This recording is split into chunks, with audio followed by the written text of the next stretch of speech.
Bienvenidos una vez más a este espacio de El Bolígrafo Rojo, domingo a domingo llegando a sus pantallas, a sus hogares, con la mejor información y con los invitados más capaces, los más inteligentes y los más oportunos para el tema en cuestión. Agradezco a Camisería Inglesa, como siempre, que hoy nos viste, como siempre nos viste. Hoy me ha traído, una polo, generalmente saben de darme unas camisas, pero hoy me han dado una polo. Pantalón, zapatos, medias, correas, corbatas, levas, todo lo que necesites para vestir como un caballero en Camisería Inglesa. Está ubicado en la avenida Río Lelia, diagonal al hospital del IES. Camisería Inglesa con la mejor ropa para caballero, para ese evento de etiqueta y para que lo uses como todo un caballero. No solo etiqueta, porque también tienen como esta polo medio informal, incluso ropa para la playa. La semana pasada me fui a la playa, me fui con un atuendo de Camisería Inglesa. Para mí es un gusto y no me quiero alargar mucho en la introducción y por eso presento rápido al invitado de esta semana. Para mí es un gusto tener aquí en este espacio a alguien que ya estuvo aquí cuando todavía no estábamos en este set, sino en la parte de abajo, al ex gobernador de la provincia, al coronel Miguel Orellana. Bienvenido, coronel. Fabio, un gusto. Un gusto tenerlo aquí otra vez. Un gusto estar con ustedes compartiendo criterios para que puedan ilustrar de mejor manera la situación que se vive en el país y esperamos contribuir de alguna manera. La razón por la que lo invité, coronel, es porque es evidente y todos los medios de información del país, informativos, están viendo o buscando personas con la experticia igual que usted para ver cómo salimos de esta crisis de la inseguridad que está viviendo el país a partir de que se han desatado estas bandas de narcotráfico, delincuencia organizada. Y usted como coronel y ex gobernador también de la provincia de Santo Domingo debe tener seguramente un criterio bastante interesante respecto a este tema. Entonces, lo que está viviendo el país, la inseguridad, el narcotráfico, que cruzan la droga por el norte del país, están incautándole la droga al gobierno, y eso ha provocado que entre ellos estén peleando y que busquen, como se quedan sin plata, imagino, por el envío de droga, porque ya les quitan la droga. Están ahora extorsionando a la gente, vacunando. ¿Cuál es la salida que tiene el país para ese tema de la inseguridad y el narcotráfico? Fabio, bueno, nada es por casualidad, ¿no? Lo importante es entender que todo lo que vivimos es producto de algo que se ha venido ya sembrando. Y sí, a veces podrán decir la gente, bueno, no hay otro tema que analizarlo, que qué es lo que produjo todo lo que hoy estamos viviendo. Sí, pero si no recordamos cómo permitimos nosotros mismos que esto suceda, no estaríamos viviendo lo que hoy vivimos. ¿Y a qué se debe que estemos viviendo eso? Ustedes fueron testigos y han visto, también deben haberlo publicado. Primero, un personaje que llegó en su primera, segunda campaña y llegó al poder en el 2007, ¿auspiciado por quién? Por las Fuerzas Armadas Revolucionarias de Colombia, por las FARC. Y no lo digo yo, lo dice las declaraciones del Mono Jojoy y las computadoras de Raúl Reyes, que las tienen en la Fiscalía de Colombia. Entonces fue publicado luego de el bombardeo que hubo en Angostura. Entonces, ustedes tienen toda esa información y ahí comienza a revelarse cuáles fueron los pactos. Pero ahí nace el vínculo de la política con el narcotráfico. Entonces hablamos de una narcopolítica y un narcoestado. Entonces, pero dice, ¿por qué? Porque nosotros permitimos, nos dejamos de engañar. Y yo me excluyo porque jamás me dejé engañar, porque nosotros veníamos estudiando a este tipo de personajes y sabíamos lo que teníamos que hacer y no hacerlo. Pero incluso familiares y distintas personas que creyeron en un ciudadano que hablaba de una transparencia y que hablaba de una soberanía, pero no se dieron cuenta de lo que había por debajo. Y por debajo lo que existía era una traición a la patria. Vender a la patria para facilitar que ingresen o se apoderen del territorio de una manera progresiva y hoy los vemos completamente posesionados en el país. Entonces no es producto de casualidad, es producto de que lo permitieron. Pero ¿quién lo permitió? ¿Quién estuvo en el poder? ¿Quién les vendió al pueblo la idea de aprobar una constitución, de llamar a una constituyente y hacerle al pueblo, a través de todas estas mentiras, hacerle aprobar? Y ustedes ven el artículo 5 de la Constitución, ¿de qué habla? De que el Ecuador es un territorio inalienable y que no puede existir ninguna base extranjera. Ven el artículo 9, dice que todos los ecuatorianos y los extranjeros tienen los mismos derechos. Va al artículo 40, dice la movilidad humana, todo el mundo puede entrar y salir del país. Va al 416, del numeral 6, dice que hay la ciudadanía universal. Bueno, o sea, ¿de qué estamos hablando? O sea, ¿quién nos protege a los ecuatorianos? Entonces, no nos hicieron ver, no fue sociabilizada esa constitución como tenía que haber sido sociabilizada para que el pueblo sepa lo que va a aprobar. Entonces, después de que aprobaron todo eso, se allanó el camino y se facilitó. ¿Y quiénes fueron los que aprovecharon para ingresar progresivamente desde el 2008 para acá? Ya ustedes lo saben.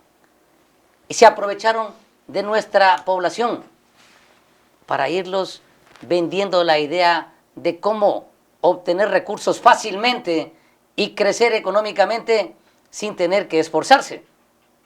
Y producto de eso, la violencia y la inseguridad. Claro que detrás de esto está el narcotráfico.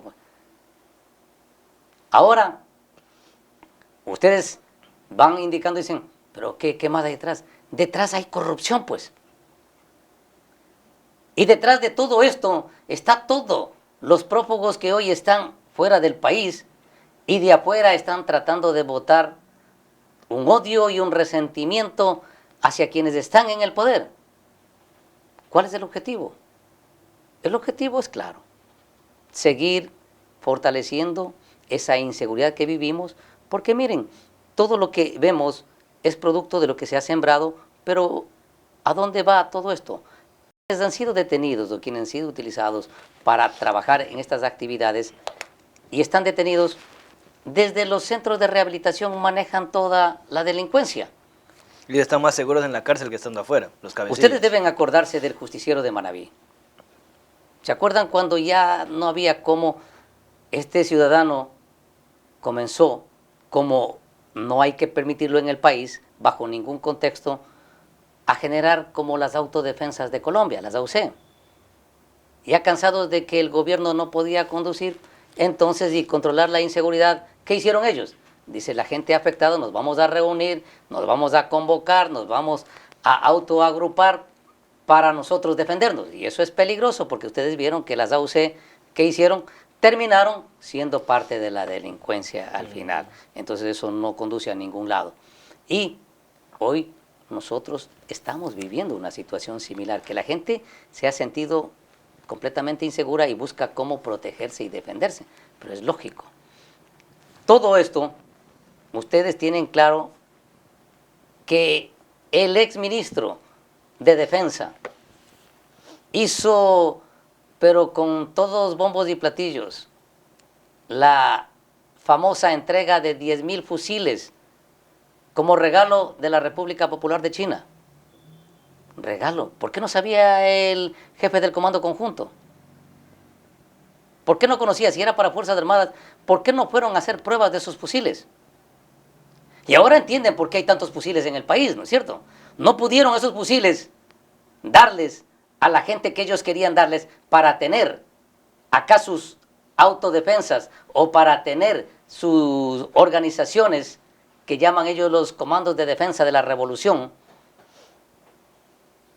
No lo pudieron lograr con esos 10,000 fusiles, tuvieron que entregar a Fuerzas Armadas porque alguien desde la aduana dijo esto. Y para completar, ustedes se acuerdan que entregó el poder en el 2017 y cuando estuvo Lenín Moreno, ¿qué hizo el prófugo exministro de Defensa? Estaba llamando ¿a qué? A la sublevación en la Tacunga, ¿o no se acuerdan? Entonces miren cómo todo esto ha venido englobándose y estos sujetos vinculados con el narco a través de la política nos han convertido en un narcoestado. Han convulsionado, viéndose afectados por los gobiernos parte en el de Moreno y ahora en el de Guillermo Lazo, en el control del ingreso de la droga.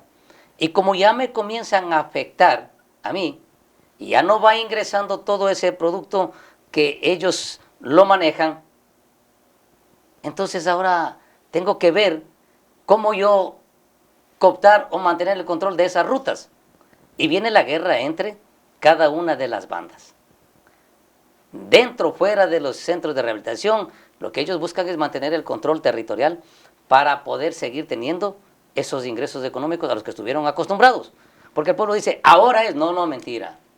Ellos ya estuvieron acostumbrados a que eso ingrese fácilmente, a que nadie les diga nada y que pues ellos puedan tener sus exportaciones a través de la contaminación de los contenedores y sacar de aquí la droga, sin ningún problema. Pero ¿por qué la droga, si la producen en Colombia, por qué sale por Ecuador? ¿Por qué? Porque Colombia tiene partes que tiene bien controlada, porque tiene allá también las bases norteamericanas que les ayudan en el control con tecnología. A eso quería entonces, llegar. Entonces, no es fácil de que ellos saquen por allá. ¿Y dónde buscan? Por la parte más débil, pues. Aquí no hay ninguna base. Tenemos 76 pasos, solo 4 pasos controlados. Entonces, y aquí también viene una responsabilidad y una irresponsabilidad de los que estuvieron en el poder anteriormente y ahora también. ¿A dónde? Hey, a Colombia. La denuncia ante los organismos internacionales. Colombia no está controlando su frontera sur. Y la falta de control de la frontera sur nos la están trasladando a nosotros, porque en la parte norte, para nosotros, tenemos que controlar esos 72 pasos que no son legales. Y eso es el problema, Fabio. Imagínense 72 pasos. Tienen todo el personal que no accedió al proceso de paz. Entonces los que no se acogieron al proceso de paz de las FARC, hoy están trabajando en todos esos grupos delictivos de narcotráfico. Eso de los pasos, escuchaba el otro día a alguien en un programa de Carlos Vera, que es complejo porque hay, de esos 72 pasos, hay algunos de los que es una hacienda que es privada, que la parte de la hacienda está en Ecuador y parte de la hacienda está en Colombia y por ahí se meten. Bueno, no hay haciendas que puedan estar parte en Ecuador y en Colombia, porque nosotros tenemos un límite político internacional. Y lo que está en Colombia es Colombia y lo que está en Ecuador es Ecuador. No pueden haber una hacienda compartida. Tenemos un límite político internacional y tenemos el río Putumayo, tenemos el río San Miguel. Entonces, todo lo que está en la frontera está demarcada completamente. Entonces, no puede haber una hacienda. Pero hay haciendas que ocupan personal colombiano, eso sí, que están radicados en el Ecuador y que les sirven a ellos de fachada para que puedan ingresar la droga. Y no porque a veces lo hagan de voluntariamente, sino porque son amenazados de muerte. Claro. Entonces van a permitirlo. Entonces ustedes pueden ya ahí tener un preámbulo de todo cómo se ha ido posesionando esto. Y miren, para más o menos entender, ustedes vieron lo que pasó con Guacho en la frontera norte, en Esmeralda de San Lorenzo. Ellos tenían claro su panorama de seguir pasando con siempre la corrupción, pues, ¿no? Con la corrupción que está de por medio, comprando a personal de la fuerza pública, comprando a fiscales, a jueces y a todo. Y así lo dijo un muchacho aquí en Santo Domingo. Creo que fue eliminado en Manta, no sé, eso sacaron en las noticias, pero él decía, nosotros tenemos comprados a fiscales y a jueces. Entonces no son palabras mías, pero son palabras de ellos mismos vertidos. Y palabras de todos los investigadores en este ámbito, cómo se ha manejado en la parte sur de Colombia y la norte de Ecuador el tráfico de la droga. Pero esa es una parte. Como se ven afectados, ahora tienen que buscar ver cómo ingresar esa droga. Al precio que sea. Pero ¿cómo pueden ellos tratar de sentirse mal si han generado leyes para facilitar todo este andamiaje? Ustedes ven un Código Orgánico Integral Penal que recién están tratando de irlo cambiando. Generaron una ley que regula el uso legítimo de la fuerza. Y dice que regula, pero eso es una cosa que ustedes lo van a leer y lo van a leer claro y van a entender. O sea, le dan la potestad para hacer uso legítimo de la fuerza. Dice, pero cuidado con extralimitarse. Pero si usted se va a extralimitar, usted sabe a lo que se va a tener. Pero si es que ve que hay algún problema, usted tiene que avisar y dar parte. Pero, bueno, o sea, estoy viendo que existe un problema latente, inminente de violencia, entonces tengo que emplear las armas, pero empleo las armas y después justifico, pero justifico con una manera, pero razonable y dentro de los términos que me obligaron a mí a utilizar el arma para proteger la vida de otras personas o la mía. Pero tengo que dar parte, tengo que hacer, bueno, son tantas cosas que tienen que revisar. Es que los policías, de lo que he escuchado, también dicen que un amigo, bueno, una persona decía que se gradúa de policía y él decía, yo quiero cambiar el mundo, coger a los ladrones y todo, y que en su cuando se incorpora, puso una llamada al radio a delincuencia o asalto en no sé dónde, en un restaurante, y que él estaba de chofer y al lado estaba el teniente, que sería. Y que el man ya pues pone primera y el otro le dice, oye, aguanta, ¿qué pasa? Pero están robando. No, dice, espérate, deja que roben y ya después vamos nosotros. Puta, pero ¿cómo así? No, dices que ahorita qué vamos a hacer, los manes están armados, nosotros no tenemos armas, no tenemos munición. Vamos a ir ahí a exponer nosotros, entonces deja que roben, le vayamos nosotros, hacemos el papeleo, ya no vimos nada y se van. Y ya. Sí, bueno, a esa parte vamos a llegar ya mismo, Fabio. Lo importante es ir viendo que las leyes no fueron adecuadas correctamente para fortalecer el trabajo de la fuerza pública. Miren, en la Constitución, dentro de una transitoria decía que en 2 años se iba a materializar las salas especializadas para juzgar al personal de la fuerza pública. Ustedes han visto que hay salas especializadas para juzgar a la fuerza pública. Entonces hay que devolverle a la fuerza pública las cortes marciales para que sean juzgados de ahí. En la Policía Nacional, con jueces que conocen el accionar de la Policía Nacional, y en Fuerzas Armadas, con jueces militares, pero son abogados que van a entender la problemática y a juzgarles cuando se hayan extralimitado. Pero son gente que conoce cómo es el trabajo de su personal de la fuerza pública. Que vuelva eso, y eso, o sea, eso ya había antes. Eso hay, pero claro, pues. ¿Y cuándo se eliminó? ¿Con la Constitución del 2008? Con la Constitución del 2008, pues. Ah, ya, ok. Tenemos que devolverle, hablamos de tanta inseguridad, tanta condición diversa y algunos tendrán su criterio propio y son muy respetables, pero las Fuerzas Armadas siempre han sido garantes del ordenamiento jurídico, desde 1830, pero en el 2008 les quitaron. Y ahora dice son protectores de derechos, garantías y libertades. Pero cuando hay un problema, es que las Fuerzas Armadas tienen que solucionar el problema. Pero si ustedes aprobaron en la Constitución del 2008 que tenían que quitarle esa potestad a las Fuerzas Armadas, como garantes del ordenamiento jurídico. Entonces hay que reformar la Constitución, Fabio. Vamos viendo poco a poco esta parte. Vemos con profunda preocupación, ahora sí en la parte de la Policía Nacional, que no existe, tienen su entrenamiento, no hay que decirlo que no, pero no existen los procesos de control de confiabilidad, porque existe mucha gente que está infiltrada dentro de la policía y también deben haber en Fuerzas Armadas que desde adentro están dando información y no permiten que la gente, que en su gran mayoría de las dos, de la Policía Nacional y de las Fuerzas Armadas, están trabajando para darle resultados y lograr esa tranquilidad y seguridad del Ecuador, no lo pueden lograr porque hay fuga de información. Y en eso sí lo puedo decir hasta con fe y testimonio. En la función como gobernador, llegó un periodista a indicarme lo que le había pasado en la 17 de diciembre. Había habido una condición de violencia y de robo, pero él llegó al punto. Llegó el personal de la policía y él le da su tarjetita al policía y le dice, por favor, hágame saber de esto porque yo necesito publicar.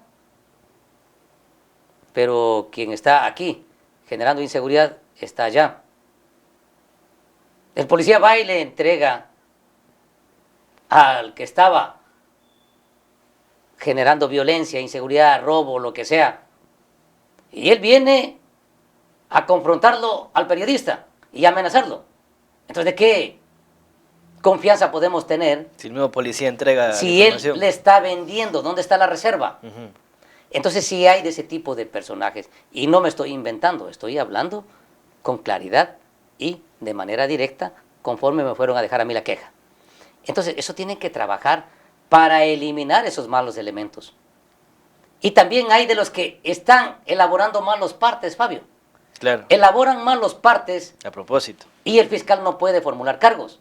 O entregan el parte justo cuando se van a cumplir las 24 horas. Y ya el fiscal ya no tiene tiempo para formular cargos. Entonces ese personaje significa que está no de parte de la Policía Nacional ni del pueblo, sino está apoyando a quienes están ahora generando violencia e inseguridad. Y ese personaje o esos personajes deben seguirles los procesos administrativos y ser desvinculados de la institución. Pero si él hace bien el parte, Fabio, y es el fiscal el que no formula cargos correctamente, entonces es el fiscal el que debe ser destituido, pues, porque el policía hizo bien el parte, pero el fiscal no formuló cargos. Esto significa que el fiscal, así como lo han dicho en todos esos videos, que también están perteneciendo a ciertas organizaciones, entonces tiene que ser destituido. Para eso tienen los procesos administrativos y la destitución inmediata. Pero si el fiscal hizo bien su formulación de cargos y es el juez el que libera o el que le manda a la casa con medidas alternativas, es ese juez el que está tratando de seguir fomentando la violencia e inseguridad a través de estos grupos que hoy nos tienen a nosotros encerrados o con miedo. Ahí tiene que trabajar el Consejo de la Judicatura. Pero si el Consejo de la Judicatura no hace, también tiene que irse afuera, pues Fabio. Significa que todo el personal de la fuerza pública que está contaminado y personal de operadores de justicia que están contaminados no deben estar ahí. Es decir, debe existir una depuración total en la fuerza pública y en la justicia, porque caso contrario, ustedes son testigos. ¿Cuántos habeas corpus? ¿Cuántas acciones de protección han sido dadas? ¿Y cuáles han sido los resultados? Tenemos gente que ha sido de manera contundente demostrado todas las acciones delincuenciales. ¿La judicatura, el Consejo de la Judicatura se debería eliminar o depurar? Miren, están creadas las instituciones, hay que depurarlas. Y si no dan resultados, no dan los resultados correspondientes, habrá que eliminarlas, pues. ¿No es cierto?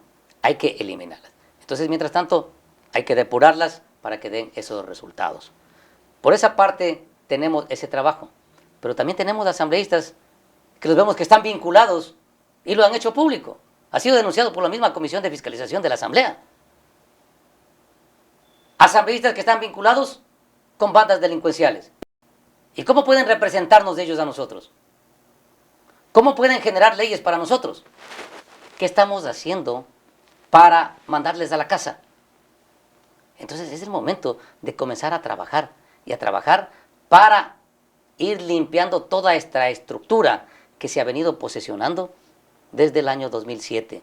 Si no lo vamos logrando, lo único que vemos ahora desde afuera, a través del Twitter y de todos los medios, lo único que vienen es a generar violencia e inseguridad. Hablan de depurar la justicia, entonces están hablando de que no existe la capacidad para trabajar. Bueno, no existe para trabajar ¿de quién? Entonces, esas son las cosas, Fabio, que hay que ir tomando en cuenta. Y esa es una parte. Ahora la otra parte viene desde el gobierno central. Entonces, desde el gobierno central hay que trabajar en el fortalecimiento de la fuerza pública. Y tenemos que trabajar ¿en qué? En dotación de armas, munición, equipo, entrenamiento, capacitación, ¿no? Tenemos que darle toda la logística que necesita.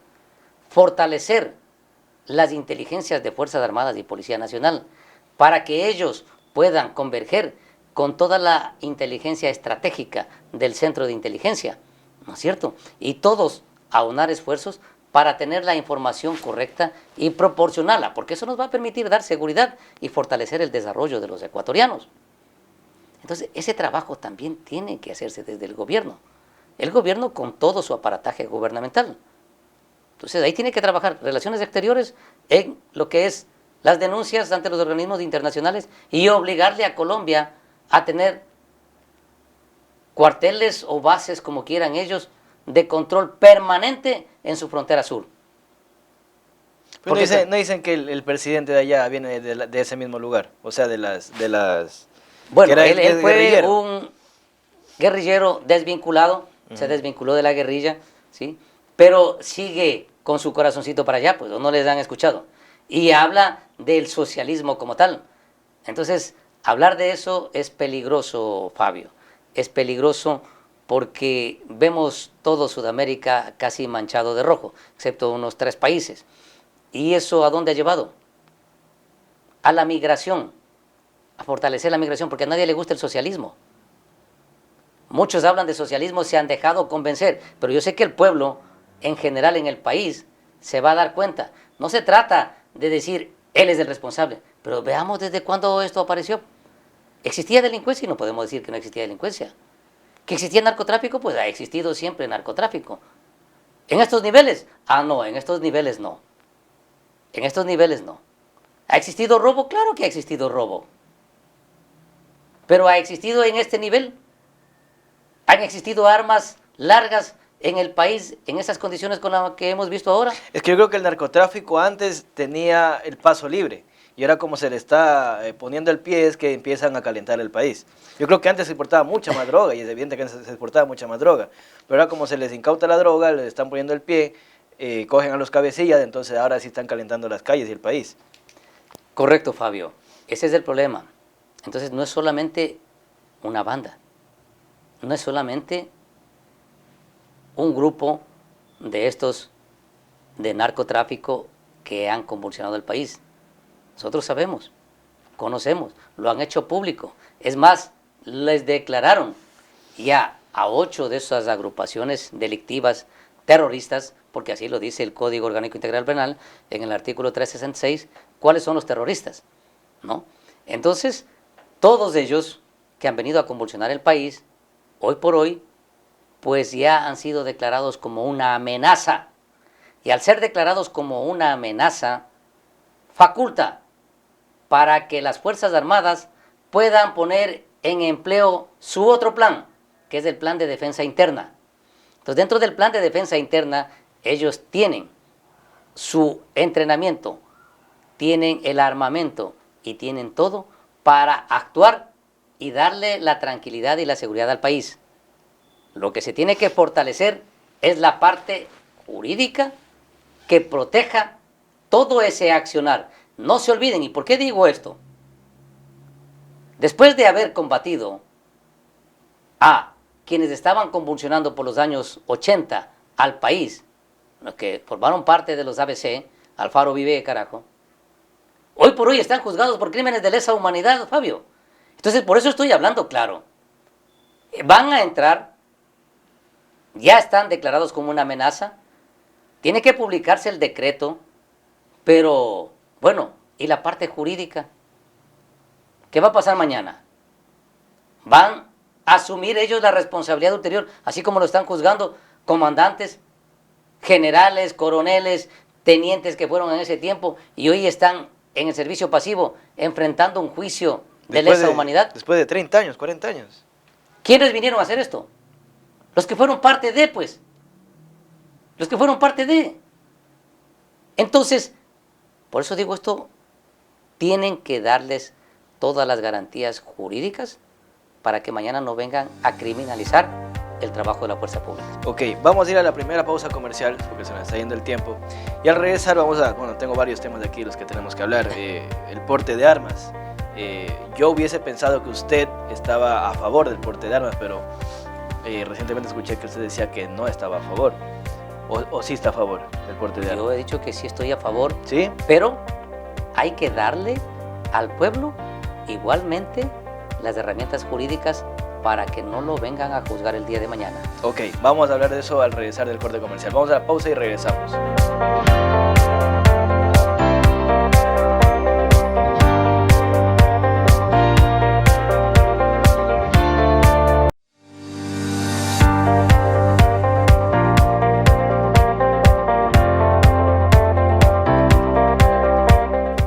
Regresamos al segundo bloque del programa El Bolígrafo Rojo y seguimos hablando del tema de seguridad, cómo solucionar el problema del narcotráfico e inseguridad en el país.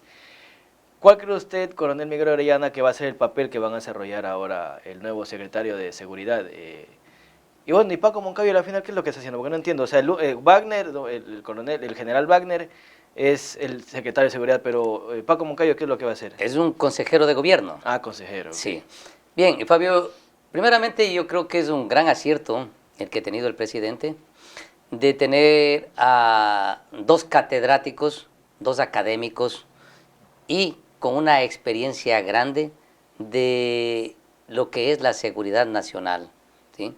Además de la teoría, pues ellos conocen la seguridad y la realidad nacional porque lo han vivido. El uno, pues, los dos estuvieron en el conflicto.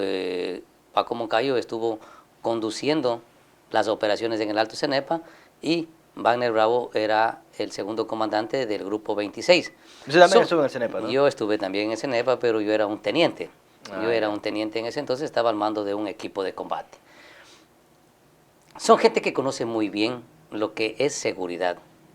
Por eso también ellos son parte de formadores de las nuevas generaciones, que tanto en Fuerzas Armadas como en las universidades, es decir, conocen y siguen impartiendo toda esa experiencia o bagaje de conocimientos adquiridos. Con esa experticia que tienen, pues él se ha nutrido ahora dentro de su gobierno para poder trabajar en equipo con la fuerza pública. Pero eso no es todo, Fabio. Eso no es todo. Aquí tienen que trabajar engranados todo ese equipo. El equipo que conforma el Consejo de Seguridad Pública y del Estado. Porque, como decimos, nadie puede hacerse al lado.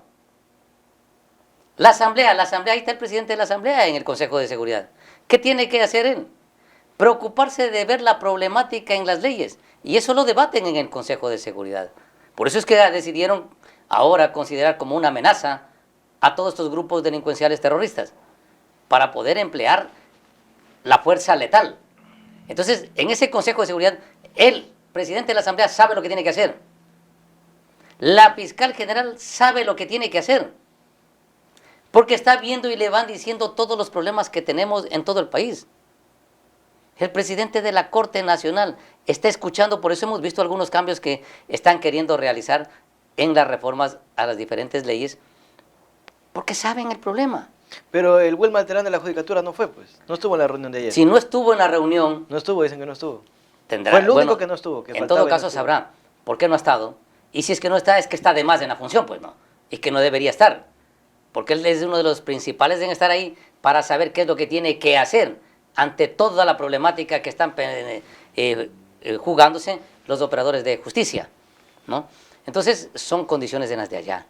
Los comandantes de las fuerzas, el jefe del Comando Conjunto, comandante de Policía Nacional, los ministros del Interior, ministro de Gobierno, el ministro de Defensa, el ministro de Relaciones Exteriores, el vicepresidente, cada uno de ellos está viendo en dónde existe el problema.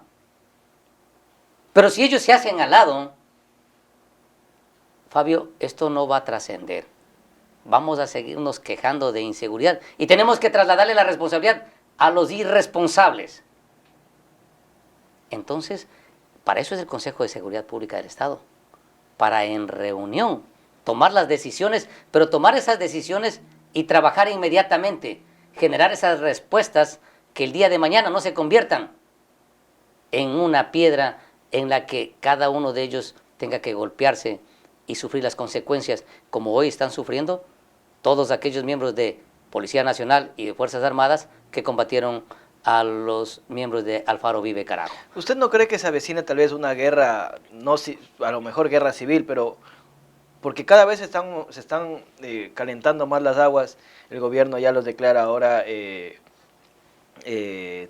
actos terroristas o terroristas. Una amenaza para el país. Ellos también van a empezar a poner coches bomba, a hacer más actos terroristas. Entonces va a llegar a un punto en el que viviremos lo que pasó Colombia en los 90, en los 80. Fabio, no podemos adelantar escenarios, pero tampoco podemos decir que no puede pasar. Yo creo que hacia allá vamos. Ya. Gracias a las dos instituciones, tanto Fuerzas Armadas, que tiene grupos especializados contra el terrorismo.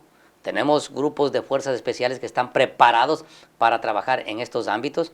Policía Nacional también tiene a sus grupos de intervención y rescate, grupos de operaciones especiales, ¿no? Tiene gente entrenada, preparada. Lo que tienen que hacer es lo que indiqué hace poco, fortalecer las inteligencias de policía, de Fuerzas Armadas y al Centro de Inteligencia Estratégico del Estado.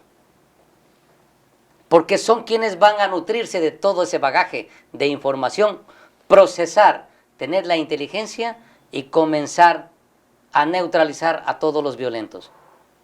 No va a ser fácil, pero van a tener que hacer ese trabajo porque tienen una responsabilidad grande de devolverle al país la paz en la que vivíamos antes del 2007. ¿Necesitamos la Policía Nacional o las Fuerzas Armadas más efectivos o con los que están está bien?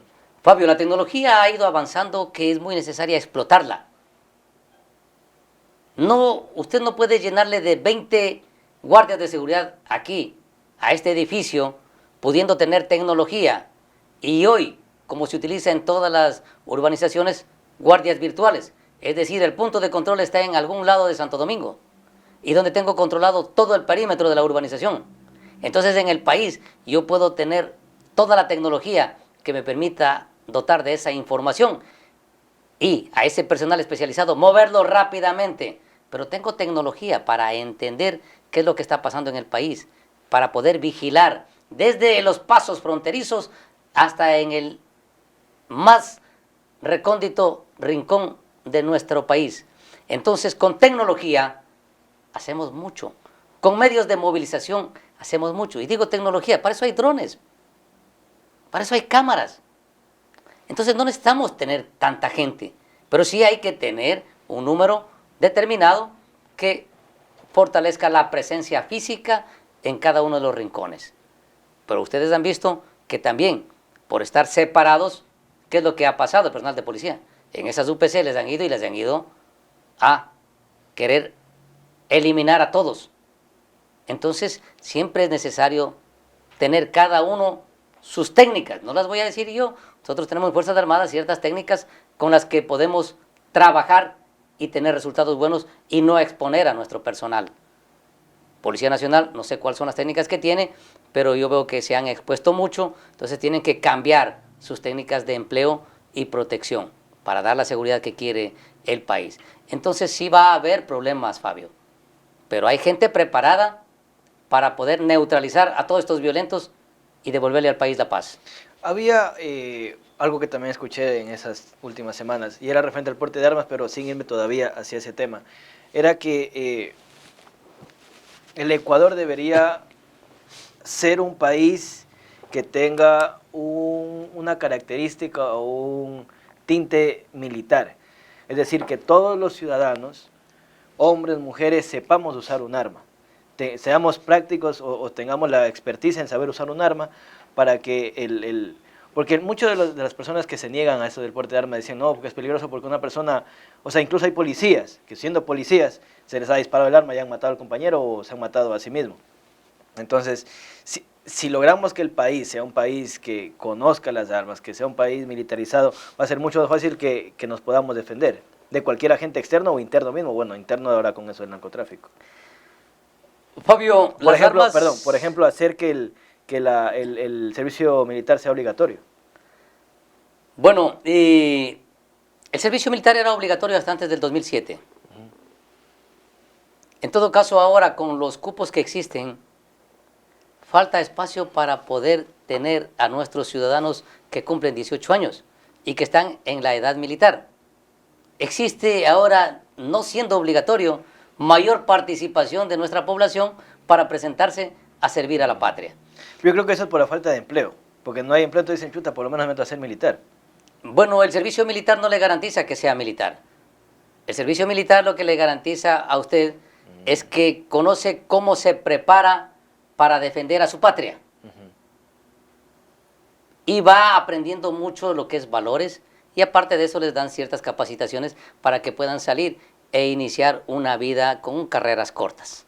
Entonces, aprenden a defender a su patria, aprenden lo que es valores aprenden a entender cómo se debe vivir como un ciudadano de bien, cómo se debe respetar a cada uno de nuestros connacionales y a quienes viven también en el país. Entonces, eso es algo importante, ¿eh? Porque se aprende disciplina, se aprende respeto y todo lo que es ética, moral y todo lo que se debe ir aprendiendo dentro de la vida militar. Y también salen con una pequeña profesión. Entonces, pero después, el que quiere ya ser de carrera, él tiene que postular después. Claro que ya tiene un conocimiento, ya tiene una experticia, ya sabe, y ya puede definir si le gusta o no le gusta la vida militar, o si quiere o no quiere ser un policía. Porque muchos que han hecho la conscripción han pasado a ser policías, y está bien, pues, está bien, porque cada uno de diferente ámbito quiere servir a su país. Entonces, eso sí, les forma, les tiembla su carácter y les hace tomar decisiones para ver si quieren o no ser parte de la fuerza pública o si quieren ser profesionales de afuera. Entonces, ese era un punto, pero no necesariamente, Fabio, es que los preparan para ser soldados, los preparan como ciudadanos defensores de su patria. Ya, pero esto de que el país debería ser un país, entre comillas, militarizado y que todos sepamos usar armas. Fabio, puede ser esa una condición que alguien lo debe haber manifestado. Lo que sí, yo estoy seguro que quien tiene un arma debe saberla manejar bien, pero que no podemos estar todo el mundo armado. Es algo diferente.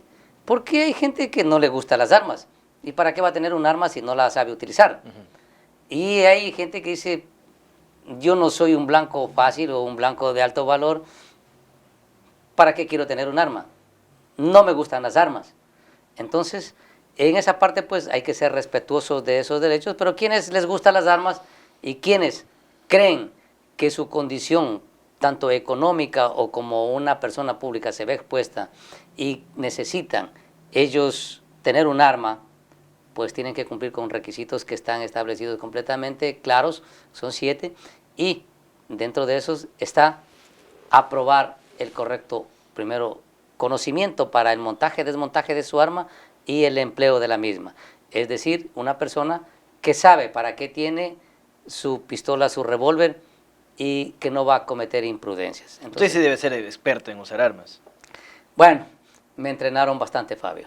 O sea, y ahí quiero meter un poco en la vida militar. Me imagino que, porque hay veces, lo que le decía, que hay policías que no saben usar un arma o que se les ha ido el tiro, porque no tienen la práctica, porque no tienen municiones, porque les cuesta, o a veces les cobran, dicen que les cobran a ellos mismos el polígono o el practicar.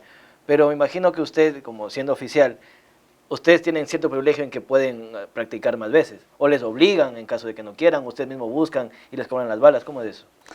Fabio, existe un plan de entrenamiento, y no para oficiales. Para todos. Para todos, porque todos disparamos fusil. Pero como los oficiales tienen pistola, también tienen que aprender a disparar su pistola. Pero lo que más se dispara son fusiles, porque esa es la arma que se utiliza para la defensa de la soberanía. Y eso se hace con todo el equipo. Entonces no se hace por separado el entrenamiento. Lo que uno tiene una experticia mayor y lo que hace es conducir ese entrenamiento para nuestros soldados.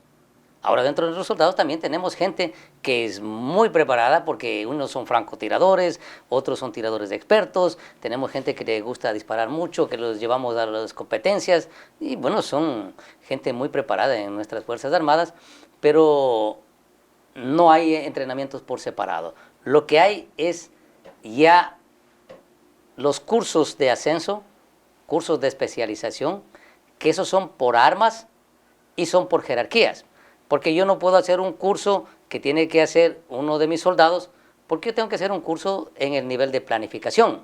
Entonces son dos niveles diferentes.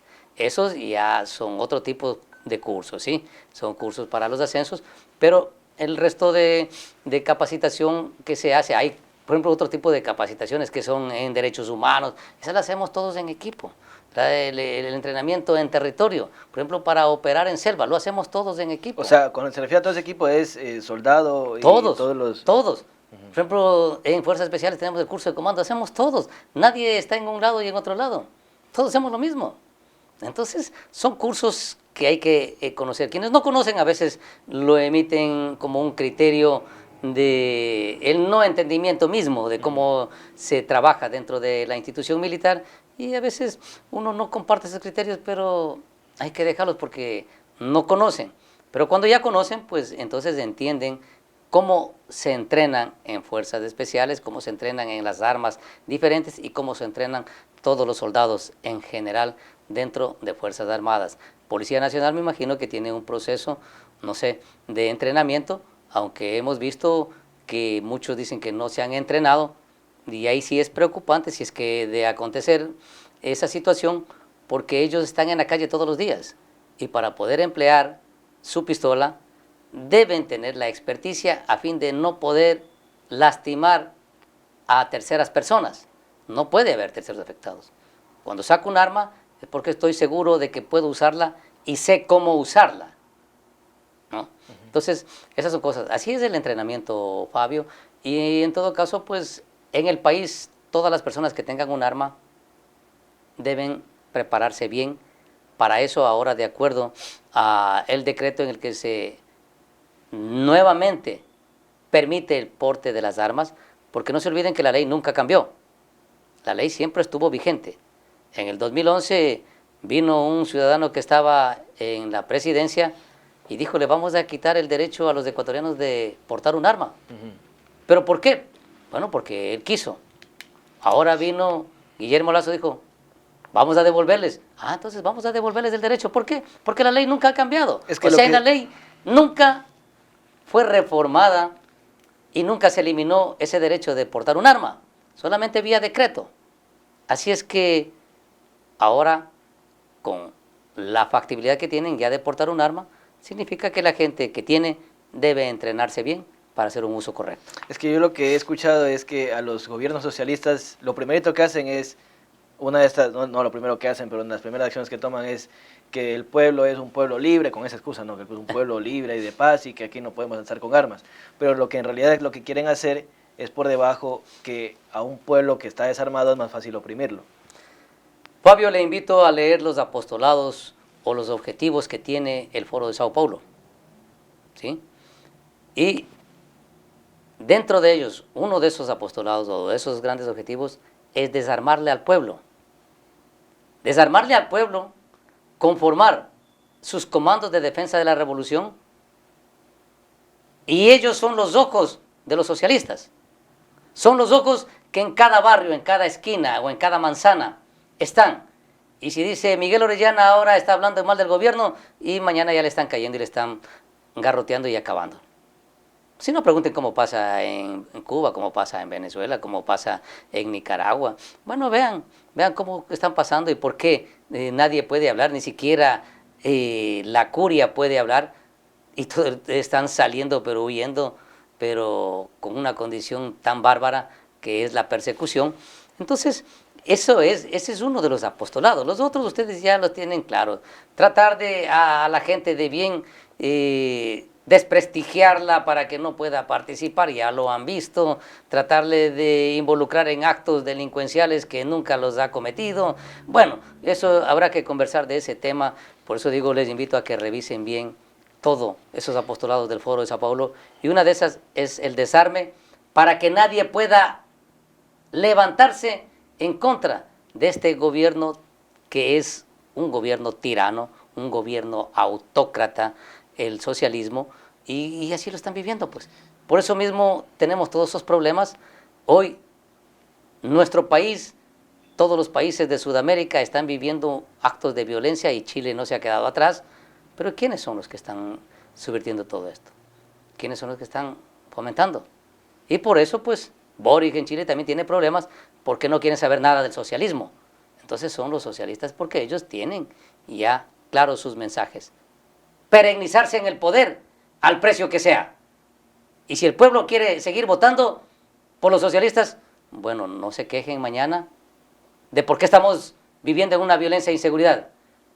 Dicen que es que antes no estábamos viviendo violencia e inseguridad, porque se estaban posesionando en todo el territorio y estaban manejando cada uno de sus diferentes sectores lo que querían, sus empresas. Entonces no había quien les haga problema, entonces ellos estaban haciendo todo lo que vienen a controlar el país y ahora quienes están controlando el país son un problema, entonces entramos en guerra.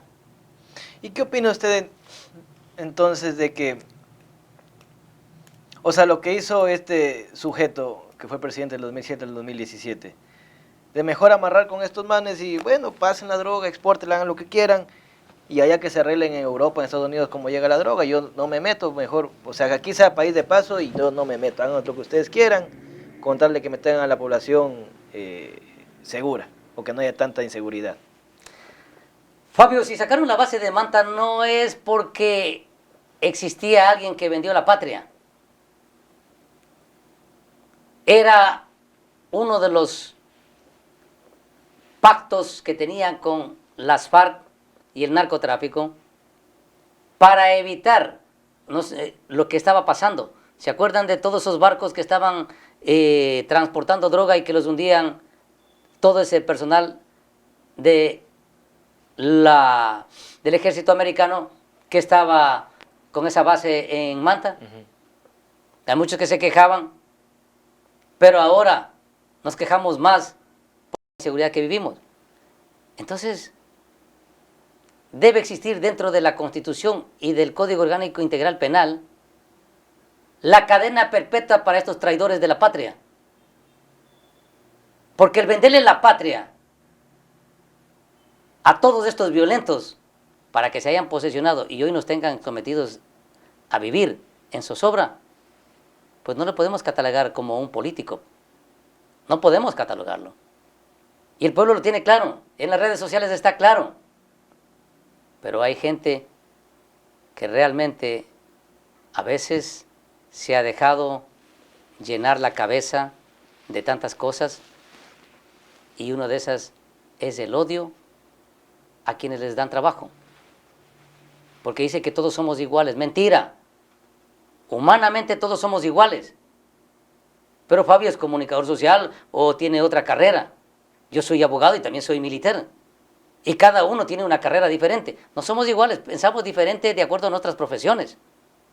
Uno es comerciante, pues es un gran bachiller, pero es un gran empresario, es un gran ganadero, un gran agricultor. Entonces no somos iguales. Tenemos diferentes formas de crecer, de emprender o de prepararnos. Pero son fomentadores de trabajo. Pero alguien les vino a decir que tiene que todos ser iguales. Al rato de decir todos son iguales, lo único que han hecho es realmente sembrar miseria y repartirla para todos. Y hoy, con tantos negocios que van cerrando, ¿qué es lo que están queriendo decir? No hay seguridad, no hay esto, mañana no hay trabajo, no hay empleo, ¿y a quién van a responsabilizar? El gobierno. Entonces, Fabio, todo esto es un engranaje. Así es que hay que irse dando cuenta, hay que ir despertando. Yo respeto mucho el criterio, como les dije en otros medios. Les digo, yo seguiré siendo amigo de todos, pero vamos a discrepar dentro de nuestras tendencias políticas. Eso es diferente, pero enemigos con nadie en la vida. Entonces, pero jamás participaré de las ideas o ideologías del famoso socialismo, que no nos ha llevado a ningún buen puerto. Ok, vamos a ir a la segunda pausa comercial. Y al regresar vamos a topar el tema de lleno del porte de armas. Ya algo topamos en este bloque, pero ya vamos a topar de lleno el tema del porte de armas, porque sí quiero que usted con su experticia nos enseñe o nos diga cuáles deberían ser las pruebas o las características de una persona para poder portar un arma. Vamos a la pausa comercial y regresamos.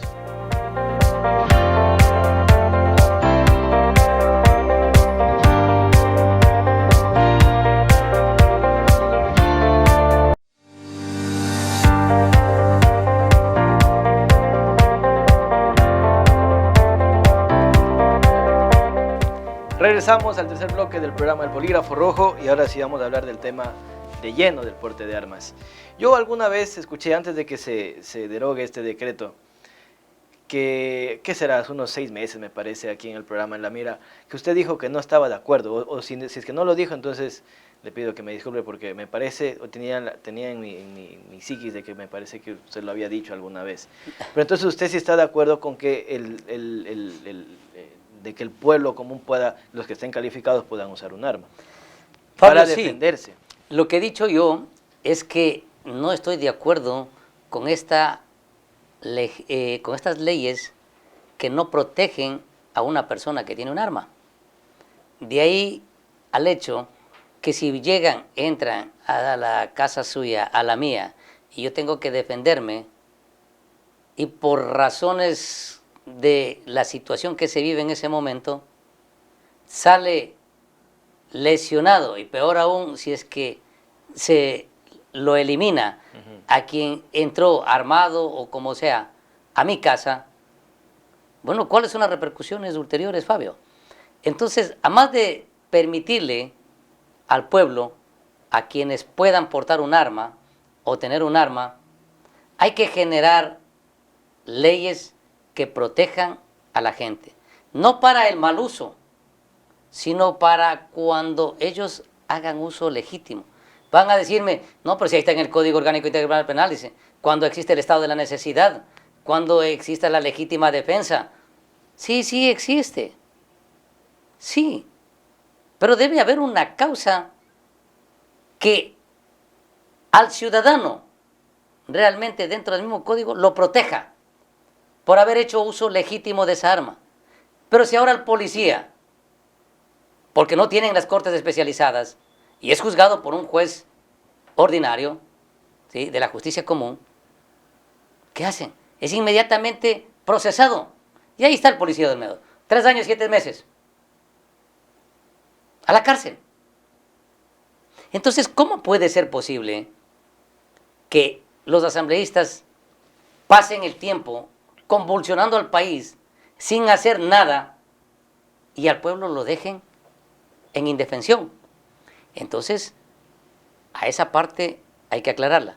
De ahí que el pueblo tiene que portar un arma, los que estén en condiciones de portar el arma, bien, y los que estén en condiciones de tenerla solamente en su casa, de igual forma. Pero los dos tienen que cumplir con todos los requisitos que están estipulados. ¿Usted qué piensa del requisito? ¿Está bien que tengan todos los requisitos que pide ahora el gobierno? Porque en Estados Unidos uno creo que solo tiene una prueba médica y ya le dan su licencia. No es tanto el requisito como acá. Bueno, es respetable la posición que tiene Estados Unidos como tal. Ellos siempre han tenido esa libertad para comprar las armas. En nuestros países pues no ha existido esa facilidad ni la costumbre. Pero, dadas las condiciones a través de la legislatura existente, pues bueno, se puede portar un arma, pero hay que cumplir requisitos. ¿Usted está de acuerdo con esos requisitos? Claro, porque es importante que, primero, una persona que tiene un arma, psicológicamente tiene que estar bien. Pero para eso, para menos, tiene que tener una edad adecuada. Y dice 25 años, sí, porque de acuerdo a los estándares internacionales está establecido, de acuerdo al derecho internacional también está establecido que debe ser una persona no menor de 25 años quien pueda portar un arma para que tenga el conocimiento claro para qué compró o para qué quiere tener esa arma, ¿no? Y de ahí pues hay que tener esas evaluaciones permanentes, también hay que tener evaluaciones de confiabilidad, más allá de que se haga el examen psicológico, más allá de que existan pruebas toxicológicas y todas las pruebas que están. Es importante, primero, que sepa usar el arma. Y segundo, dentro de este ámbito, que pase las pruebas de confianza. Porque nos pueden estar mintiendo para qué quieren. Entonces, hay gente que puede tener dentro de su pantalla general ser un empresario. Pero hay que demostrar que es un empresario. Hay que demostrar que es una persona que realmente corre peligro su vida y que realmente requiere tener un arma o portar un arma. Entonces, no cualquiera va a poder. Dice todo el mundo. No todo el mundo va a poder optar. ¿Vive un padre de familia que quiere defender a su familia por algún asalto? Vive un padre de familia que vive en la Juan Eulogio, un hombre de bien. Puede portar el arma, ¿no? O sea, por eso lo que tiene que hacer es justificar nada más. O sea, lo que tiene que hacer es justificar la razón. Vivo aislado, vivo en un sector que es peligroso, o sea, bueno, lo que quiera decirlo. O sea, habrá una razón que justifique para que él pueda indicar y en las pruebas de confianza pasar esto, ¿sí? Los exámenes psicológicos tienen que ser hechos realmente por profesionales y algo le escuchaba, no vaya a pasar como pasaban con los carnets de discapacidades. Claro. ¿No? Para eso, no sé exactamente, pero algo escuché, que el Ministerio de Defensa, el Comando Conjunto trabajarán con sus departamentos de patrocinio para poder, así como pidieron así como pidieron que se juzgue a estos jueces que permitieron la salida inmediata de ese personal que fue capturado en Esmeraldas y que salieron con medidas alternativas. Al día siguiente. Entonces, tienen un departamento de patrocinio que trabajarán para todos aquellos malos funcionarios que estén causando todo este acto que sale de la normalidad, porque estos actos que se salen de la normalidad se llama corrupción. Entonces, para evitar eso, hay que procesarlos. Y una vez que se comience a procesar estos malos funcionarios, yo creo que se va a parar todas estas acciones que salen de contexto dentro de la normalidad, como debe funcionar las instituciones públicas. Entonces, todos esos requisitos que están ahí, Fabio, son necesarios, por eso para el porte es 2 años, pero para la tenencia en la casa el permiso les dan para 5 años. ¿Sí? Eso significa que el que se mueve con un arma, ese que se mueve con un arma y que corre mayor peligro, debe ser evaluado periódicamente y con mayor frecuencia. La licencia no es para toda la vida, tengo que renovarla como la licencia del carro. El permiso de porte de armas. El permiso es para 2 años para los que están con porte y 5 años para los que sacan la tenencia. Que no es lo mismo, ¿no? La tenencia no es lo mismo. Expliquemos es que la tenencia es en la casa, en un lugar específico, donde está, y solo la utiliza dentro del mismo sector donde ha indicado, cuando realmente se vean ellos afectados en su humanidad, de su familia, y protección de sus bienes, los van a utilizar, pero no los pueden sacar de ahí. Pero para el porte, ese sí puede llevarlo aquí en el cinto y puede moverse a cualquier parte del país. Entonces, para el porte 2 años. Ya, ahora digamos que yo hago todos los trámites, consigo ¿cómo se dice? No es de la licencia, sino permiso. El permiso, ya. Consigo el permiso y viene un delincuente, y este caso yo lo puse en un programa anterior con el doctor Amores, que también estuvo aquí, que estaba con su hijo, que también es, o sea, el hijo del doctor Amores, que también es abogado. No es hijo, perdón, el yerno. Entonces, viene un delincuente, me intenta robar, me saca un arma, pero en lo que yo ya voy a sacar, el hombre ya me ve que la saco y de una me dispara primero, pues. ¿Y ahí cómo hacemos? O sea, Fabio, tiene que haber un entrenamiento. Las personas, por eso dije, tienen que estar entrenándose continuamente. Eso le cuesta. ¿Y dónde me entreno? Eso es lo que han indicado. No van a ser en los cuarteles militares, pero existen estas empresas de seguridad que capacitan. Hay unas empresas que capacitan al personal que trabajan en las compañías de seguridad. Ellos tienen polígonos reducidos, ellos tienen lugares donde son apropiados para no afectar a nadie con el ruido, ni tampoco que vayan a afectar con una munición que vaya a salir en un lado diferente al del polígono. ¿Y eso hay aquí en Santo Domingo, por ejemplo? No sé si es que aquí exista, Fabio. Voy a averiguar esa parte, pero en Quito existen suficientes. Entonces, caso contrario, pues ellos como empresarios pueden coordinar y si es que les facilitan desde luego con el batallón, y el batallón tiene polígonos, entonces, y emplear polígonos, pero no como parte de Fuerzas Armadas, sino como parte del entrenamiento de las compañías que preparan a guardias de seguridad, y ellos pues están capacitados para hacer estos entrenamientos. ¿Cuál es su arma preferida? A mí me gustan las pistolas. ¿Por qué no el revólver? Me he acostumbrado, he manejado más de 30 años pistola, entonces es una forma de uno. O sea, yo que soy ignorante en el tema de armas, para mí, digo yo, vacancísimo mejor una pistola porque tiene más tiros, en cambio el revólver solo tengo 6.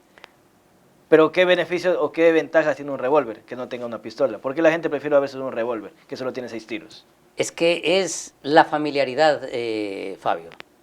Yo me familiarizo de mejor manera con un revólver que con una pistola, pero en mi caso yo me he acostumbrado a disparar una pistola. Entonces, cada uno se familiariza de mejor manera. Con un revólver lo puedo utilizar con una sola mano, es mucho más fácil. La pistola sí lo puedo hacer con una mano, pero de mejor manera y mayor seguridad lo hago con 2 manos. Entonces, eso es cuestión ya de esa familiaridad que hablamos. Ok. ¿Y en marcas? Porque también hay que hay una, yo no conozco ninguna marca de esas, solo sé que hay una que se llama Glow y otra que es de la Smith Wesson, y de ahí no sé qué más marcas haya. No, hay brasileñas, hay la Taurus, bueno, hay Taurus diferentes, también, sí. diferentes tipos de pistolas, pero muchos les gusta que se acople bien a la mano, que no genere a veces esa incomodidad para poder disparar. Y a veces cuando no se tiene esa destreza, quizás no tienen la certeza de pegar bien hacia los blancos que se ponen al frente cuando se entrena. Entonces causa cierto tipo de desafecto a una u otra arma y también aprecio a otro tipo de armas. Entonces cada uno pues considera en dónde se siente mejor acoplado o con qué tipo de arma se siente mejor acoplado. Ya, volvamos al caso del delincuente que me viene a asaltar. Me decía, en el programa anterior ese abogado que le cuento, Juan José Almeida, decía que yo a un delincuente me roba, digamos que ya me robó. A ver, pongamos el caso así. Yo estoy parqueado afuera de un restaurante y viene el tipo y se me lleva el teléfono. Me dice, dame el teléfono, yo tenía el teléfono aquí y se me lo lleva. No, digamos que estoy en la ventana del carro así, estoy con el teléfono y pum, lo arrancha y se lo lleva. Yo tengo la pistola debajo de la mosqueta, cojo y le pego un tiro por detrás. Hay delito porque le disparé por atrás. Claro que es un delito. ¿Cómo hago entonces para recuperar mi teléfono que ya se me lo llevó? Fabio, y para eso hay el uso proporcional de la fuerza. Entonces tengo que seguirlo al man, que el man me vea y ahí sí dispararle de frente. No dispararlo. Ahí viene la verbalización. Una es ponerse igual que para la fuerza pública. Igual que para la fuerza pública. Por eso hay que entender cuando se va a utilizar un arma. Uno tiene que pararse y hacerle saber que estoy armado para que él se pare. Y decirle que deje el teléfono ahí. O sea, si él viene a tratar de afectarme con un arma blanca o con un arma de fuego, ahí es otra cosa. Entonces ahí sí está atentando contra mi vida. Pero me robó, solo me robó. Y el disparar o hacer el uso de las armas, pues de ese rato no están haciendo el uso correcto de las armas. A eso hay que entenderlo claro, Fabio. Y para quienes están escuchando, siempre tengan presente de que cuando van a hacer uso de una arma, lo hagan, pero siempre considerando que existen normas legales que están establecidas y que hay que cumplirlas. Entonces, un robo es un robo, pero si estoy armado tengo que seguirlo. Si estoy en el carro lo sigo hasta localizarlo y neutralizarlo. Y si no... Pero usted dice neutralizarlo porque usted sabe cómo neutralizar, pero uno que no sabe, ¿cómo lo neutralizo? Fabio, en todo caso, lo que puede hacer y lo que se debe hacer es inmediatamente poner en conocimiento de Policía Nacional para que ellos procedan, que ese es el manejo correcto. El otro estamos hablando de que esté en un lugar alejado, donde no hay policía, donde no hay nada, y quiera recuperar. Pero no es la forma de que me fue robando el teléfono y yo cojo y le disparo. No, esa no es la forma correcta, Pablo. Ya, ahora la otra. Estamos de un asalto, me están asaltando. Y mientras el tipo se distrae por ahí buscándome el otro teléfono o la otra billetera y me tiene apuntado, yo saco también la mía y le descargo pum, pum, pum, pum, y lo maté al man. Bueno, esa es otra cosa. Si él sacó un arma, el solo hecho de haber sacado el arma ya es atentar contra la vida de las personas ustedes. Porque sacó el arma y está amenazando contra la humanidad. Lo que yo estoy haciendo es defendiéndome. Yo no voy a sacar el arma ese rato para decir, oiga, verá que yo también tengo una pistola. No. Él me está apuntando, entonces ese rato lo único que estoy haciendo es defendiendo mi vida. O sea, estoy en legítima defensa. Existe la necesidad de defenderme. Entonces ahí están haciendo el uso legítimo de las armas y el uso legítimo de la fuerza. Pero solo puedo meterle uno o dos, porque si ya le descargo toda la alimentadora también es uso excesivo de la fuerza. Es que esas son las cosas que hay que ir entendiendo. Una cosa es que el que tiene el arma sabe que no va a disparar a matar, va a neutralizar. A no ser que esté en un enfrentamiento y donde ellos me están disparando y yo estoy disparando, y ahí ya uno no Ahí sabe es en vida qué o parte muerte, claro. les va a dar. Entonces, eso es una cosa diferente. Pero si yo saco un arma, voy a darle en las partes de las piernas, donde voy a buscar es neutralizarle para que deje el arma, y tampoco vamos a neutralizarlo, que es la palabra correcta, pero no tampoco voy a dejar que él vaya a afectar mi humanidad porque está armado. Tampoco dejar, como vi en un video en Valencia, que un ciudadano con un machete le seguía al personal de policía y el policía corriendo. Yo no puedo hacer eso. Si yo tengo que pararme ahí al frente, si estoy con el arma, tengo que pararme. Entonces, él me está amenazando, entonces tengo que defenderme. No me está amenazando, no tengo por qué tampoco sacar el arma. Entonces, son cosas que hay que entenderlas. Por eso es importante conocer primero las leyes, segundo, conocer correctamente su arma y saber hacer el uso correcto de su arma para no tratar de tener colaterales afectados. Entonces, esas son cosas claras, Fabio. Así es que a quienes vayan a tener un arma, quienes deseen tener un arma, sí les invito a que primero tengan claro que es una responsabilidad muy grande, personal y legal. Personal, porque tiene que estar completamente preparado, entrenado para hacer el uso correcto, y legal, porque sabe que tiene que enfrentar a la justicia luego de haber hecho el uso de las armas. ¿Un general o un coronel en servicio pasivo o en servicio activo puede cargar su arma en el carro? ¿Puede portar un Bueno, arma? ellos tienen la facultad, no sé si les quitarían, pero uno tenía la facultad de movilizarse porque nos daban un permiso. Igual nos dan un permiso para podernos movilizar. Entonces, en ese entonces, pues nos movilizábamos con nuestra arma. En servicio activo, ahorita en servicio Claro. pasivo ya no. No, en servicio pasivo ya uno entrega esas armas, y los que tienen armas de afuera, pues cada quien sabe lo que tiene que hacer. ¿Usted tiene armas? Bueno, eso es algo reservado, ¿no es cierto, Fabio? Lo único que sé decir es que sí me prepararon bien, Fabio. Ok, ya con eso suficiente entonces. Esto ha sido El Bolígrafo Rojo, una entrevista bastante interesante, didáctica en cierta manera, hemos aprendido bastante, y quiero que Miguel, a esta cámara, dé un mensaje final a la ciudadanía de Santo Domingo. Gracias, Fabio. Primeramente, que confíen en el personal que hoy está trabajando dentro del Consejo de Seguridad Pública del Estado. Son dos generales que tienen una experiencia vasta. Lo único que podemos pedir es que todos los otros poderes del Estado y aparataje gubernamental trabajen de manera conjunta para darnos la paz. Que nos unamos, que el pueblo busque dar esa información que requiere la fuerza pública para que ellos puedan actuar y darnos esa tranquilidad y paz. Y a la gente que está actuando al margen de la ley, sí, puedo decirles que es el momento que ellos hagan conciencia de lo que están haciendo, y que se evite que en el país, bajo las últimas decisiones que se están dando, vaya a convertirse realmente en una condición crítica mayor a la que vivimos, y no queremos que nadie salga lesionado, peor eliminado. Que es el momento de deponer las armas y que todos juntos aunemos para sacarle al Ecuador adelante y vivir en paz, porque nuestro país siempre ha sido un Ecuador de paz y merecemos seguir trabajando, seguir produciendo, seguirnos movilizando. Que todos aquellos pequeños, medianos o grandes emprendedores no tengan miedo, que puedan seguir produciendo, pero eso depende de todos.